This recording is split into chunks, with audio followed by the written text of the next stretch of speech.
Welcome back to Down the Road. Matthew King is a deputy with the Cass County Sheriff's Office. Now, I've said many times while doing this show that, you know what, anybody who has the courage to put their name on a ballot has my respect. He is going to do that. As a deputy, he's going to run for that sheriff spot in Cass County. He was good enough to come in and visit with us. Matthew, good to have you coming down the road. Well, thanks for having me, Joel. This one's easy. Why? Why do you want to do this? Why do I want to do this?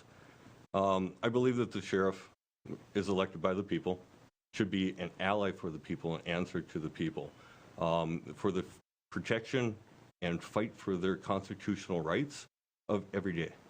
And I want to give back to the community that I grew up in. I'm a longtime resident of Cass County. My mom and her aunts, uncles of mine all grew up down in Kindred area. Okay. My dad and family all grew up around the Castleton area. I grew up in Hunter. I played sports in all these little towns. And when I got into law enforcement, it's me giving back to the community that gave to me growing up here. So I'm taking this chance and seeing what's going to happen. Yeah. Right now, as a deputy, you work for Sheriff Jesse Johnner. Yes. Which, how is that relationship? Is, you know, you're running against an incumbent who's running again. And, right. And so, you know, there's got to be, I mean, is he doing a good job, or do you just think you can do better? I have some ideas that I want to try to inspire. I like Jesse. We work with him. We've had a few conversations about this process. And at the end of the day, we both still have a job for the public. Mm-hmm. Whether, you know, I win this election or not, we still have a job to give back and protect people's rights and go out and protect and serve every day when we don that badge. Okay. So, you know, what are those? When you say that you have visions of what could change, what you would do, give me some examples. I want to increase a little bit of giving ownership to employees for certain projects. Sometimes things I'm looking at communication-wise, if we give ownership to people, they inspire to do better. And I want to see people grow as they want to continue their career in law enforcement. It's one of my biggest things that I want to try to do is inspire people. Not only the people that work for Cass County right now, but inspire people coming up through school. Because right now, nationwide, I mean, there's a law enforcement shortage with things that have taken place. And how do we get people back into law enforcement or wanting to give back to their communities? So I'm working on my ways of trying to figure out what the best route is to inspire people to get back in. I mean, Joel, when you were a kid, what did you want to do when you grew up? Yeah. I mean, everybody said you want to be a firefighter. Everybody said hey, I want to be a cop. I want to be an astronaut. I want to be a president. You don't hear that all that often anymore. And I don't know if it's just changing of society with all the technology that we have. I don't know, but me, deep down, I just want to try to inspire people to get back to the kids. I want to be a doctor. I want to be a fireman. I want to be, and if I can set a positive role model as sheriff of Cass County, and we can start building up relationships with our communities, not saying that we have bad relationships with our communities now, but build them up where the kids come running to us. And they do already, but sometimes we have a disconnect, and I want to try to work on that disconnect. So, you know, when you look at, as you mentioned, the staffing, the one thing that consistently I read about, hear about, is the fact that you don't have enough people that want to be in law enforcement, that want to be deputies. Those spots are open, but of course the Cass County Jail is one of the places that the whole region counts on. Right. I mean, they really do, and that's under the sheriff's size. I mean, you know, you've got to staff it, you've got to make it work, and, you know, I don't think it's the fault of anyone on your staff, but you don't have enough people in that jail to do what you want to do. How do you fix that? I know you just described some of it, but that's not necessarily, or at least from the outside looking in, that's not necessarily the glamorous job of wearing that uniform, being out in the public. I mean, you're going into a jail every day to work with people that belong in that jail. Well, I mean, it's also 68 degrees nonstop. You don't have to worry about being in a blizzard, right? Yeah. But one thing, I mean, you hit the nail on top of the head. I mean, how do you recruit people into that spot that not a lot of people want to work at? I think, and that what I'm trying to work on is, can we increase that pay for the correctional staff? Can we increase pay? Because looking at the numbers, Fargo PD, West Fargo PD, they make a little bit more than we do. But that jail corrections, is the wage in there for those guys a career level wage for those guys for the job that they do? And that's what I want to look at. So I know putting it out here on TV right now, I do need to research this a little bit more on that topic. I know there is a guy running right now for commission that has talked about, you know, that the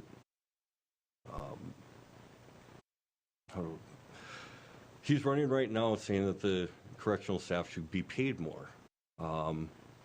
And I mean, I'm in my guess is he's got your vote. Well, he's falling in line. We had a conversation today before I came over here, just trying to find out, like, his whole project, his whole mindset of why he's trying to run for Cass County Commission. Have I ever done a campaign?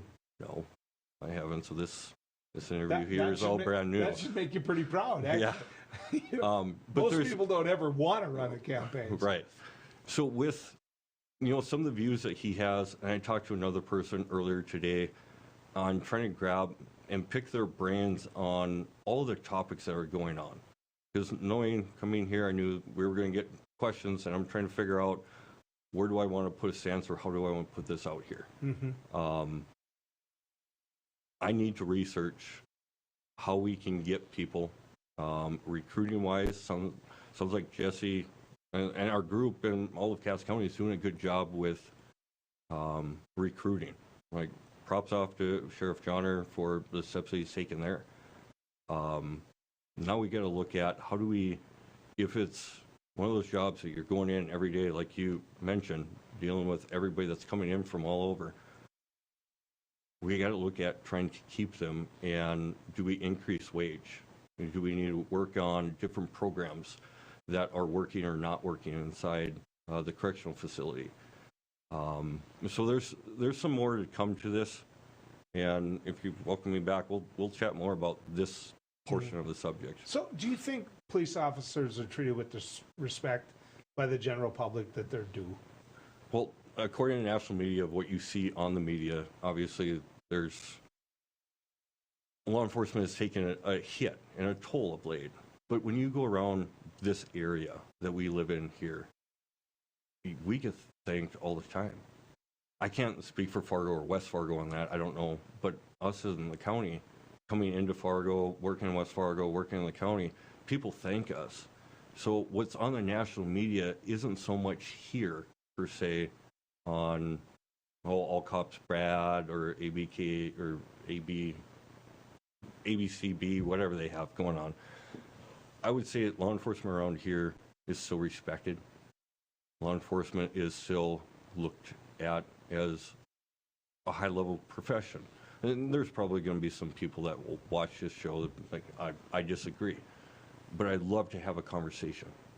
I'd love to sit down and talk. Yeah. When I was standing and listening to you earlier, you talk about all the time, let's sit down and have a discussion. Let's be open and honest about the discussion. We may not always agree, but we at least can try to find some common ground. See, to me, the fact that you say you get thanked all the time, that's why I love living here. You should. I mean, you're out there basically in harm's way. I mean, you're out there, you don't know what's waiting for you in the next car that you pull over or the next crime scene that you go up to or whatever. And so to hear that you're being thanked, I think a lot of the people that are watching this right now are thankful to hear you say that. Do you think that that more women should be recruited into the police force? Absolutely. I mean, to me, there's, you know, I know a number of women that are in law enforcement, and individuals like yourself and others point out all the time, qualified, good, want to be next to when trouble should happen. And it seems to me that there's not a lot of them that are wearing that uniform. No, I mean, I couldn't even give you a number of women in law enforcement I couldn't either. in our area. But I know that I've worked with one for basically my whole career. And the way she goes, and we go to a certain domestic, or we go somewhere, I may be not thinking of a certain thought pattern or process to get all that empathy in. And I've been trying to learn and pick, because we learn every day. Mm-hmm. I mean, you learn things every day. I learn things every day. And she brings just a different point of view. And she's been thanked. She's been appreciated for the way that she handles things. Like, we need some of that, more of that. Well, I started this by saying that as somebody who for 14 years served in elected office, Mm-hmm. I respect immensely what it's like to be on that ballot, because it's hard. I mean, you see your name on there and you fear rejection. You sit there and you're like, what the heck did I get myself into? And the next thing you know, instead of hanging around with your family in the summer, you're going to a parade here and a parade there. And so, you know, your life's about to change. Well, it already has. After I got the phone call from the forum yesterday, everything's just been, okay, I got to be here, I got to do this, I got to do that. Let's get it done the best of my ability. Yeah. But when I'm working for Sheriff Jesse Johnner and holding up his vision and mission for this office. And I want to make sure that's clear. That's I'm not trying to discourage anybody or pick sides between him and I. I have a respect for Sheriff Johnner. And when I don that uniform and represent Cass County, I'm representing him, because he is the elected sheriff. So where do people go? You got a Facebook page? You got... Still working on that. Okay. Yeah. So it's in the process. It's to come. It's to come. Matthew King, thank you, sir. I You're appreciate welcome. it, and I want to thank you.